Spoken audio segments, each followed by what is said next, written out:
Core action value number 11 is service. And service is both what you do for other people, but it's also the attitude with which you do what you do, how you do what you do. And in recent years, there's been a lot written about servant leadership. And you know, at first blush, that sounds sort of like an oxymoron. I mean, shouldn't leaders be served? But in fact, the best leaders think of themselves more as servants than as follow me sort of leaders. One of my favorite leaders comes from the world of fiction, and it's from J.R.R. Tolkien's novel, The Lord of the Rings. And actually, Tolkien and I both share a sort of affinity for this leader. He wrote after the book had been written that this was his favorite leader. And it's not Aragorn, it's not Boromir, it's not Gandalf, one of the power leaders in the book. It's the little gardener, Sam Gamgee. Sam, who is the one who is never thinking of himself, always thinking of other people. Sam the humble, Sam the one who ultimately makes the quest succeed by carrying Frodo and the ring up the last several hundred yards of the mountain. And to me, that really captures any one of our opportunity to be a leader, to be a servant leader. Some years ago, I had the privilege of speaking with another great leader, an American hero, Dr. C. Everett Koop. And I asked him what he thought was the most important development in the whole field of healthcare in the 20th century. And I thought he would talk about maybe something related to technology. You know, he had been a pioneering pediatric surgeon himself. Or I thought he might talk about something related to public health from his work as a Surgeon General, you know, fighting the tobacco industry, fighting the AIDS epidemic. But he didn't talk about that. You know what he said? He said, well, I think it's the support group. And I was a lot surprised. And he said, support groups are where people come together with serious problems and they take back responsibility. They take back accountability for their health, for whatever problem it is. But it's not just them. They reach out and they support each other. And it's sort of that paradox of service. And you see it in support groups. The person who comes to AA really has a personal self-interest in breaking that addiction, but they're helping, that principle of mutuality, they're there helping other people to do the same thing. And I often think, what if the workplace was like that?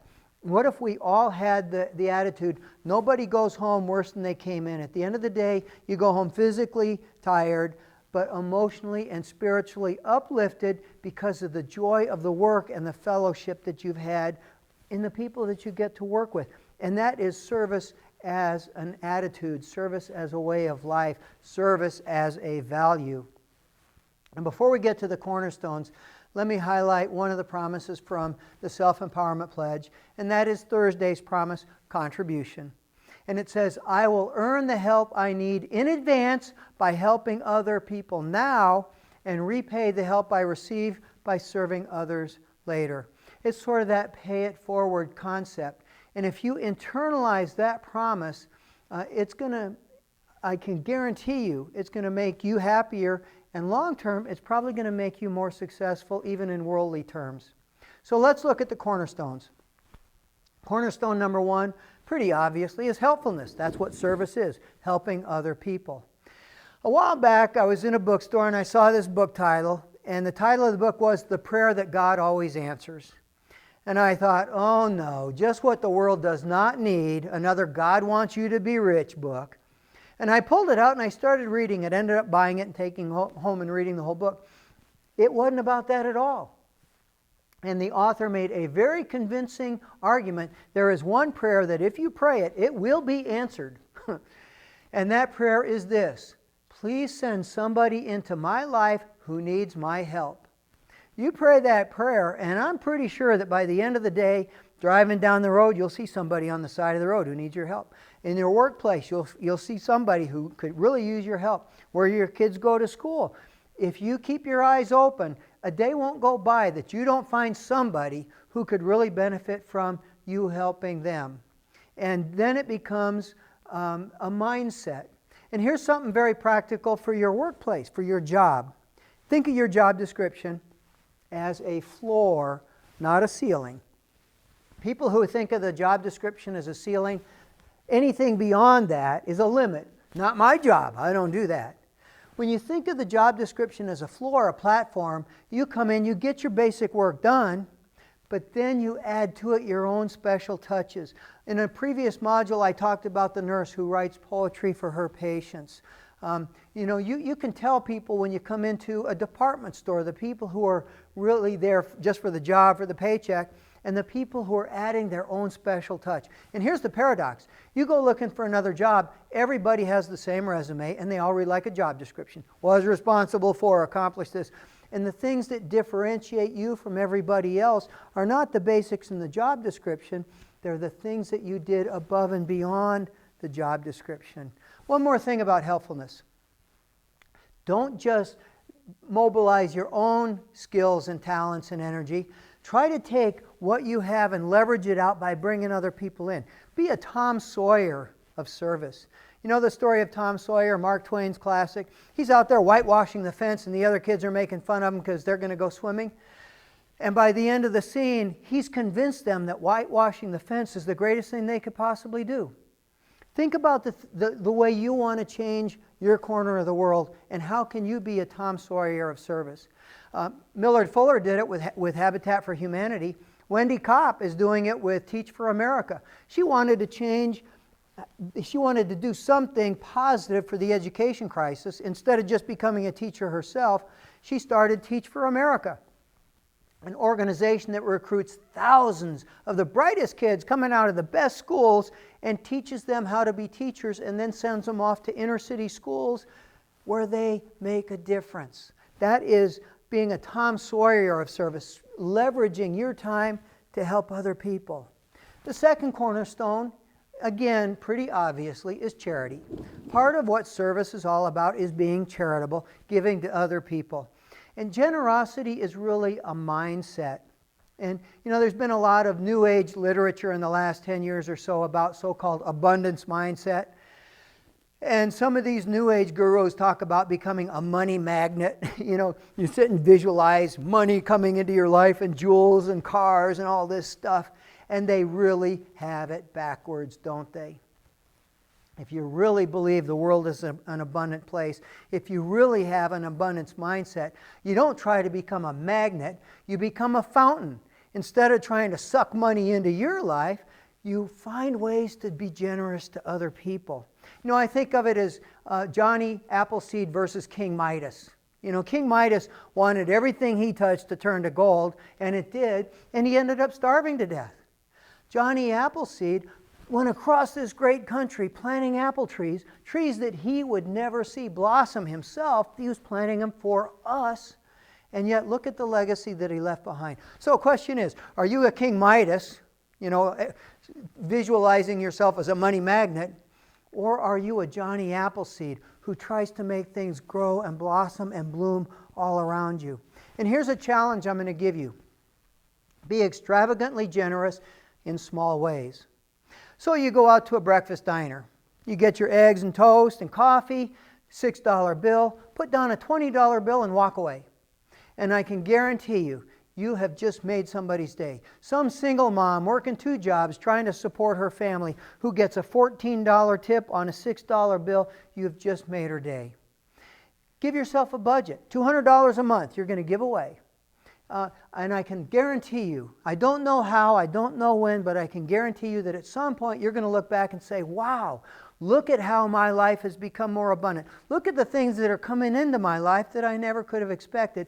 And I'm convinced that it's not because you try to become a magnet and suck that stuff in. It's because you thought of yourself as a fountain of generosity and started giving it out. The third cornerstone is compassion. Sometimes the greatest service that you can give somebody else is simply not judging them, viewing them with an open heart, viewing them with compassion. Try this. You're driving down the road, there's somebody on the side of the road got the sign that says, "We'll work for food." You know it's not true. That person's not going to come home with you and work. Don't make a judgment. Pull up, roll down your window, give that person a $10 or a $20 bill. You can afford it.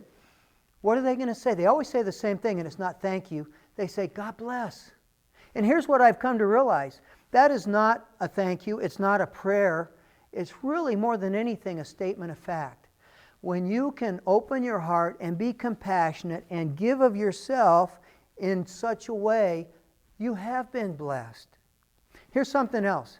Look really carefully at that person who's probably missing teeth, who probably doesn't have a proper command of the English language, and who probably hadn't had a shower in some time. And imagine you're the manager of a local fast food restaurant, and this person comes in to apply for a job mopping the floor, and you also have some fresh-faced high school kid trying to save money for college.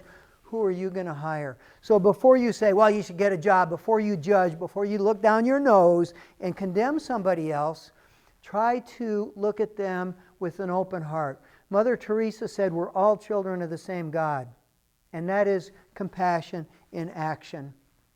And the fourth cornerstone of service is renewal. You cannot pour out of an empty pitcher. You have to, in healthcare we talk about who cares for the caregiver. And the answer is, if the caregiver doesn't care for herself or himself, eventually you get burned out and you don't have the energy to give to other people. You have to take time to care for yourself. You probably have taken a hammer and a nail and pounded a nail into a board. Have you ever tried to push a nail into a board? You have to have that rebound time. The hammer's got to come back. You've got to give yourself that renewal. And there's a principle that I'd like to share with you and ask you to follow. You know the golden rule, right? The golden rule says, do unto others as you would have them do unto you. Very good rule to follow. In fact, that's one rule that permeates almost every spiritual tradition in the world. There's some version of the golden rule everywhere. Practice the golden rule in reverse. I call it the Nedlog rule, the word golden spelled backwards. Anything you would be willing to do for somebody else if they asked you.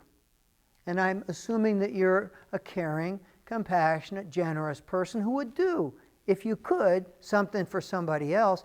Anything you'd be willing to do for somebody else if they asked you, be willing to ask for that help yourself if you need it. If you're flat on your back, don't assume that you got to pick yourself up by your bootstraps and do it all yourself. Ask for the help you need.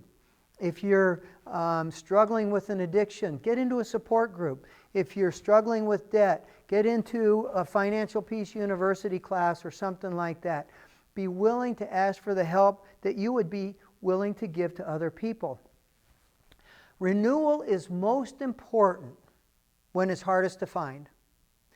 In times of darkness, in times of transition, you've just lost a job.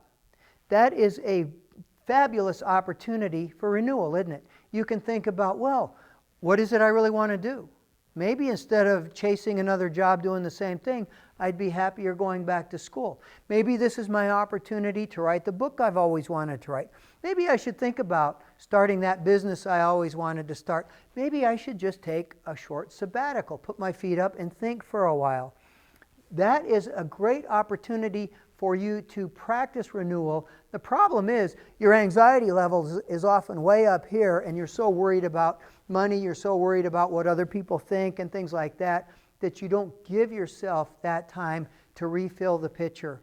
And you have to be conscious about it. Yes, I've lost my job. Yes, I've been diagnosed with a bad disease. Things aren't working out for me. What a great time to thank God ahead of time. What a great time to think about where I'm really going. And this is really a metaphor for what midlife crisis, so-called, is all about. I read somewhere that midlife crisis is really just whole life crisis you wake up to at some point in midlife. But it's asking that question. Where am I on the right track? What do I need to do to get on the right path? How do I renew my spirit? How do I renew my passion for life? How do I renew my commitment to living my values? One more thing about renewal. Renewal is not just something for you. It's something that you can share with a larger group, beginning within the family. When a couple renews their vows, it is making a recommitment to that relationship, to that marriage. In the field of human resources, some of the advice we get is think of your very best people. Often they're the ones that we spend the least time with because they're already really good. They're already doing a great job. We spend our time with the problem people. We spend our time trying to recruit new people. Every now and then, take the time to re-recruit your best people. Think of it as if they were just coming in to apply for a job. How can you get them excited? How can you bring them in? How can you re-recruit them to the job, to the work that you're doing?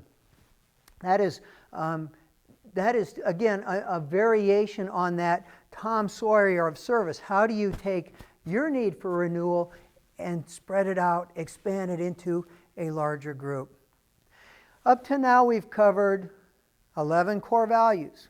We've talked about the first 6 values, laying a solid foundation of personal character strength, being authentic, knowing yourself, being true to yourself, believing in yourself, laying that foundation of authenticity. We've talked about integrity, being honest, being reliable, being humble, being a good steward. We've talked about awareness, not going through life on autopilot, but being mindful, being objective, being empathetic for other people. And courage and perseverance. Remember, fear is a reaction, courage is a decision. And to confront your fears, to stand up to them, to transform those fears into positive energy, to take the risk, to take the action you need to take. And then perseverance, making that courage decision every day, even when it gets tough. And core action value number 6, faith. Having faith in yourself and other people, in the future. The combination of fidelity and trust. Those 6 values lay a solid foundation of personal character strength. And then we started talking about the second 6 values. Making a difference, taking action, changing your corner of the world in a positive way, beginning by having a sense of purpose. And I encourage you to write a personal purpose statement that captures your aspirations, the first cornerstone, your intentionality to get things done. Then taking that sense of purpose and creating a vision for yourself. What is it you really want to achieve? What is it you really want to have in your life? You really want to do in your life?